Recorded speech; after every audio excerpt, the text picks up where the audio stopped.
Hi friends, இன்றைக்கி நம்ம கோவில் சமையலில் தக்காளி குருமா எப்படி பண்ணலாங்கிறத பார்க்கலாம். இது இட்லி, தோசை, சப்பாத்தி, சாதம் எல்லாத்துக்குமே அட்டகாசமாக இருக்கும். எப்படி பண்ணலாங்கிறத பார்க்கலாம் வாங்க. ஃபர்ஸ்ட் அதுக்கு ஜார் எடுத்துக்கலாம். அதில் ஒரு கை அளவுக்கு துருவிய தேங்காய் ஆட் பண்ணிக்கோங்க. அது கூட கொஞ்சமாக பொட்டுக்கடலை, சோம்பு ஒரு ஸ்பூன் ஆட் பண்ணிவிட்டு 2 பச்சை மிளகாய் சேர்த்துக்கோங்க.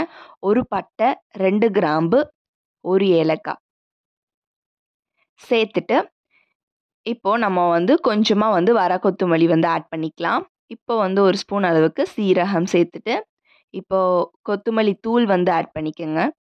இப்போது வீட்டில் அரைச்ச மிளகாய் தூள், அப்புறம் கரம் மசாலா ஒரு ஸ்பூன் சேர்த்துட்டு தக்காளி ஒரு 4-5 தக்காளி நல்லா நறுக்கி உள்ளே ஆட் பண்ணி நல்லா மையா அரைச்சிட்டு வந்துக்கலாம். இப்போ நல்லா பேஸ்ட்டாக அரைச்சதுக்கப்புறமா இப்போ ப்ரெஷர் குக்கர் வச்சுட்டு கொஞ்சமாக எண்ணெய் சேர்த்துக்கோங்க.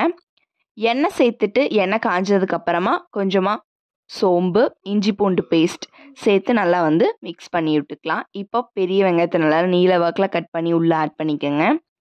ஆட் பண்ணிவிட்டு நல்லா வணங்கினதுக்கப்புறம் கொஞ்சம் கருவேப்பிலைகள் சேர்த்துட்டு நல்லா வணக்க விடுங்க.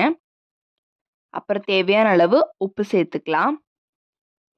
இப்போ நம்ம அரைச்சி வச்சுருக்கக்கூடிய விழுதை உள்ளே ஆட் பண்ணிவிட்டு ஒரு 2 மிக்ஸ் நல்லா கொடுத்துக்கோங்க. இதுக்கப்புறம் தேவையான அளவுக்கு தண்ணி ஆட் பண்ணிக்கோங்க.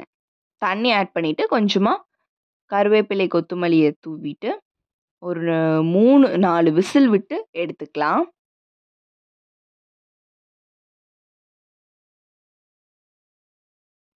இப்போ விசில் விட்டதுக்கப்புறம் இறக்கி பாருங்கள். செம்ம டேஸ்டியாக தக்காளி குருமா ரெடி ஆயிடுச்சு. கண்டிப்பாக ட்ரை பண்ணி பாருங்கள். இது இட்லி, தோசை, சப்பாத்தி, சாதம் எல்லாத்துக்குமே அட்டகாசமாக இருக்கும். வீடியோ பிடிச்சிருந்தா மறக்காமல் சப்ஸ்கிரைப் பண்ணுங்கள். தேங்க்யூ.